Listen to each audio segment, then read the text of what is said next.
Yeah, from hot dogs to just being hot here today, right? Yeah, good morning to you. We need to tell you about a flex alert. This morning, the state is bracing for a hotter than usual day. Temperatures which are triggering a flex alert today.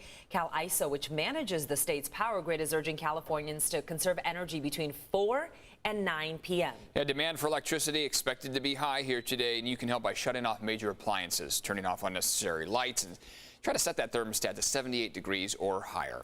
Let's send it over to Netta now with more on the hot diggity dog forecast. I was going to say, I want to look at Jenny's closet because she's got a lot of interesting costumes. But yeah, it's going to be hot, hotter than yesterday today.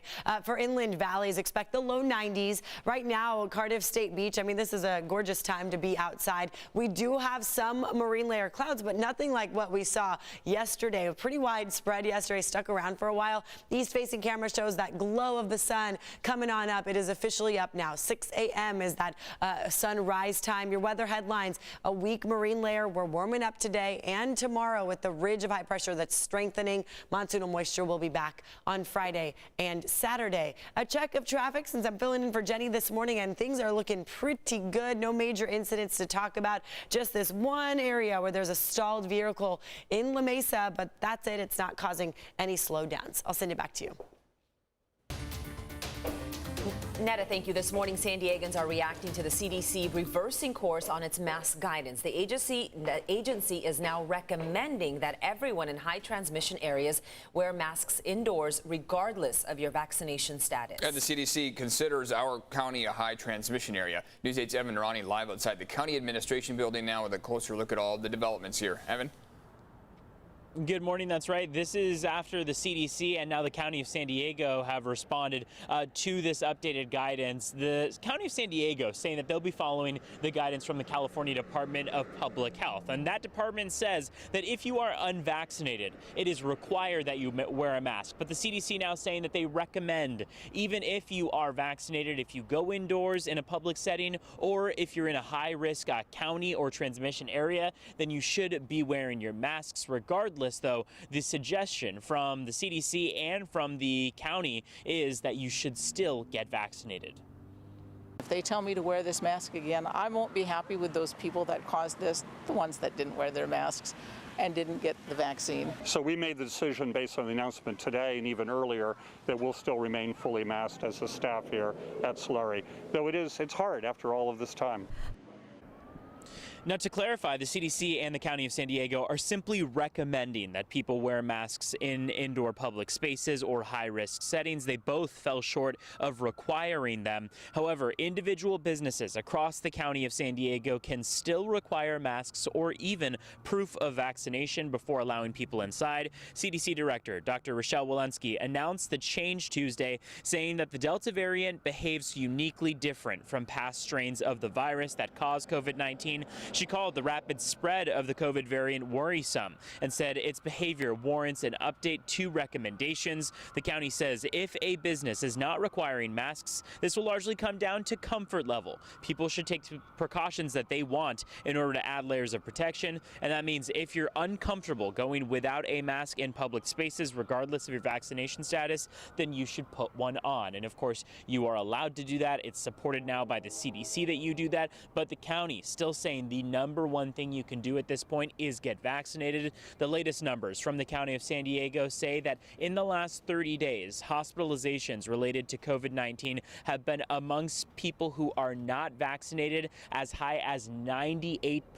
So again, 98% of the people who have been in the hospital in the last 30 days related to COVID-19 have been people who are not vaccinated. They have 8 different sites set up across the county where you can pick and choose what vaccine you want. You can choose the Pfizer, the Moderna, or the Johnson & Johnson and get it at no cost. Outside of the county administration building, I'm Evan Narani, News 8. Evan, thank you. The CDC also says all teachers, staff, and students grades K through 12 should wear masks indoors. A group of teachers, students, and parents demonstrated outside the San Diego Unified School Board meeting last night, calling for masks to be optional in the classroom. Being a teacher in the classroom, I'm really not concerned because I feel like the science has shown us that children are not super spreaders and they have amazing immune systems that we need to trust. And I know that my district has gone above and beyond with our personal protective equipment. Now, health experts say kids are vulnerable to the coronavirus. Vaccines have not been authorized for children under 12. Well, there is a lot of mixed reaction to the CDC's announcement. Here's what some of you are saying online. Terry says wearing a mask is not hard. It's easier than everything shutting down again or people dying. Then we have Linda, who writes, we're vaccinated but still wear masks for safety. Twitter user FJ Wheeler says, don't expect that much compliance this time around. I'm not wearing it at all, and I'm fully vaxxed. Finally, Pete writes, thanks for the recommendation. I'll pass.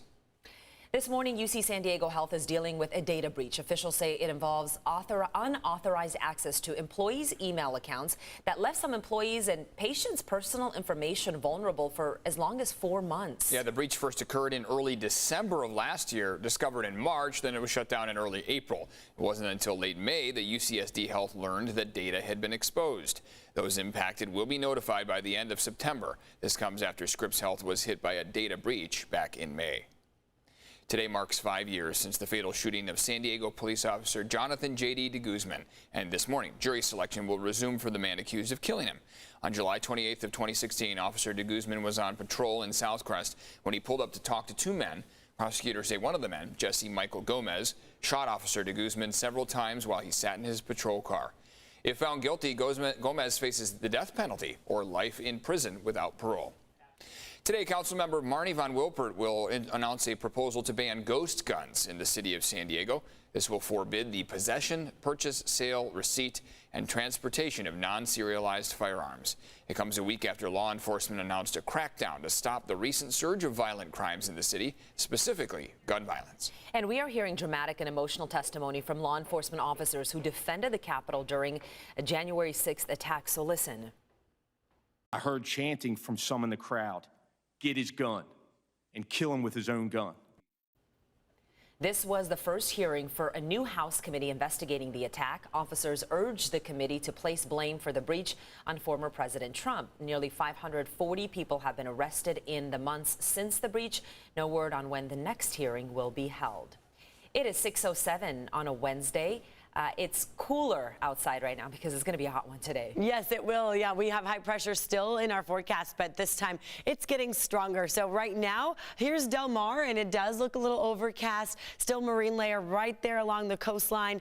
Inland, though, welcome to the sunshine. Yeah, you're going to feel that heat building here. Right now, though, it's the coolest time of the day. Check out that view. How cool is that? This is our Mount Woodson camera towards the east, and we do have some of those higher clouds coming through. Just makes such pretty colors as you see that sunrise coming on up. Our sunrise time was at 6 a.m. Sunset will be tonight at 7:50, and each night we will see that marine layer rolling in. Last night it was pretty shallow, it was pretty weak, not as impactful. Here's our satellite radar where you just see kind of that smudge right there over the coast. So that's mainly where the clouds are hanging around. Inland, it's pretty clear, just some higher clouds, and that's kind of all we're noticing. Here's the Mount Soledad view. That's where the clouds are over La Jolla, right there along the shore, 69 degrees. Winds coming out of the north at 5. We're looking at humidity at 78%. So overall, this morning, temperatures do feel cooler than yesterday at this time. 62 in Poway, 67 in El Cajon, 66 right now in Chula Vista. You're in the low 80s for Borrego Springs. Now, the overnight conditions, you're noticing that 24-hour temperature change. It is cooler because it's clearer out there, and that's a main reason. The cloud coverage typically keeps some of that warm air in place, but relative humidity still kind of muggy, 80s and 90s. What you'll notice later on today, though, it will feel drier. So drier and warmer. That's our forecast for today and for tomorrow. Temperatures this afternoon, 80 in San Ysidro, 77 Chula Vista, helping you plan your day here, 79 in National City, 88 in El Cajon. Overall, sunshine will take over just as high pressure takes over to the east of us, 81 in Vista, 84 in Fallbrook, and it looks like 89, probably 90 for Ramona. A quick check of traffic, and there's really not much to speak of, just that one stalled vehicle there in La Mesa, but other than that, it's in the green pretty much any roadway that you're on here this morning. So now's a good time to get to where you need to go. Stella and Eric.